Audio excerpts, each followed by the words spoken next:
At exactly 2:17 a.m. on a Tuesday in October, Daniel Reeves's phone began to ring. He reached for it groggily, squinting at the screen through sleep-heavy eyes. Then he saw the name. Laura Reeves, his wife, his dead wife. Laura had been gone for 3 months, killed in a car accident on a rainy night in July. Daniel's hand trembled as he stared at the glowing screen. This had to be a mistake, a glitch, some cruel cosmic error. But the phone kept ringing, and against every instinct screaming at him to stop, Daniel answered. Hello? Silence. Then, breathing, slow, deliberate, measured, not panicked, not rushed, just the sound of someone or something on the other end of the line, listening. Laura, Daniel whispered. The breathing continued. 7 seconds. Then the call ended. Daniel sat frozen in his bed, his heart hammering against his ribs. Sweat beaded on his forehead despite the cool autumn air. He told himself it was a nightmare, that he'd wake up any moment. But when he looked down at his phone, the evidence was undeniable. Incoming call. Laura Reeves. 2:17 a.m. Duration. 7 seconds. The next morning, Daniel went straight to the police. Detective Sarah Chen listened patiently as he explained, her expression carefully neutral. Mr. Reeves, she said gently, I know this must be distressing, but phone numbers get recycled. Sometimes they're cloned by scammers. It happens more often than you'd think. Then trace it, Daniel said. Please, just trace the call. Detective Chen agreed. What the technicians found made no sense. The call hadn't come from a cell tower. It hadn't routed through any mobile network or switching station. According to the trace, the call originated from inside Daniel's house, specifically from the living room. Police searched the property top to bottom, every room, every closet, every corner. They found nothing, no hidden phones, no recording devices, no signs that anyone had broken in. The house was exactly as it should be, except for one thing. When Detective Chen pulled up the call log to document it for her report, the record was gone, completely erased from the system, as if it had never existed. Only Daniel remembered it. 4 nights later, at exactly 2:17 a.m., it happened again. The phone lit up on Daniel's nightstand. Laura Reeves. This time Daniel couldn't bring himself to answer. He let it ring. Once, twice, 3 times. Then his voicemail kicked in. In the morning, Detective Chen arrived at his house before he even called her. Play it, she said quietly. Daniel's hands shook as he pressed play on the voicemail. Static crackled through the speaker.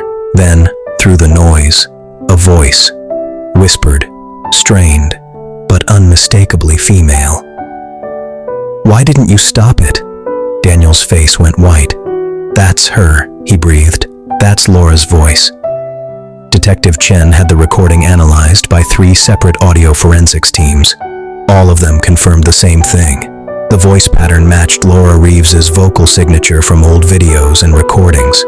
But Laura Reeves was dead.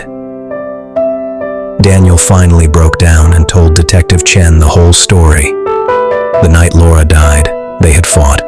A stupid argument about nothing. Dishes left in the sink, plans forgotten. The kind of petty grievances that seem monumental in the moment and meaningless in hindsight. Laura had stormed out of the house at 11:30 p.m. I'm going to my sister's, she'd said. I can't be here right now. Daniel had let her go, too proud, too angry. He'd gone to bed without calling to apologize. At 2:17 a.m., Laura's car hydroplaned on a wet road and slammed into a concrete barrier. She died instantly. Daniel had lived with the guilt every day since. If he'd just stopped her, if he'd just said he was sorry, maybe she'd still be alive. Why didn't you stop it? He whispered, echoing the voicemail. She's asking me why I didn't stop her from leaving. Detective Chen made a decision that went against protocol. She installed surveillance equipment throughout Daniel's house. High-definition cameras in every room, audio recorders, motion sensors, temperature monitors. If something was happening at 2:17 a.m., they would capture it. On the third night after installation, Detective Chen sat in an unmarked van outside Daniel's house, watching the feeds. At 2:16 a.m., everything was normal.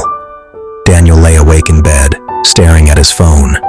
Then, at exactly 2:17, it began. The phone screen illuminated. Laura Reeves. But something else happened simultaneously. Every camera in the living room glitched, pixels fragmenting into digital snow. The temperature sensor spiked downward, from 68 degrees to 43 degrees in less than 3 seconds. The motion detectors remained silent. Nothing moved, nothing crossed their paths, but the audio recorders picked up something. A voice, faint, distant. Why didn't you stop it?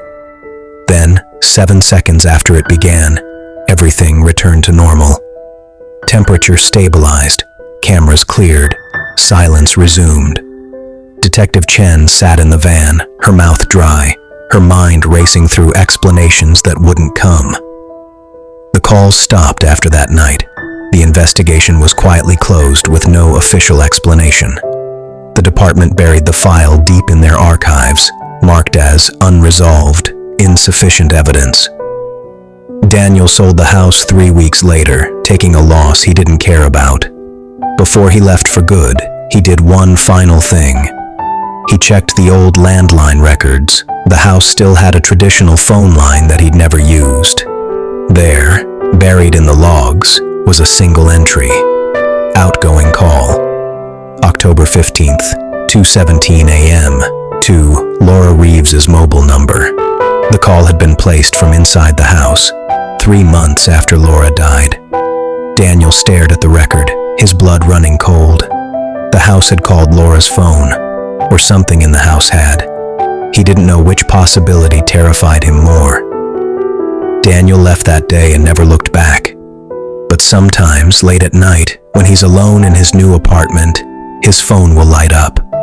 No name, no number. Just unknown caller at exactly 2:17 a.m. He never answers, but he always listens to the voicemail. And every time, through the static, he hears the same whispered question. Why didn't you stop it? Daniel doesn't know if it's forgiveness Laura wants, or if something else is keeping her tethered to that question. All he knows is that some calls can never truly be disconnected.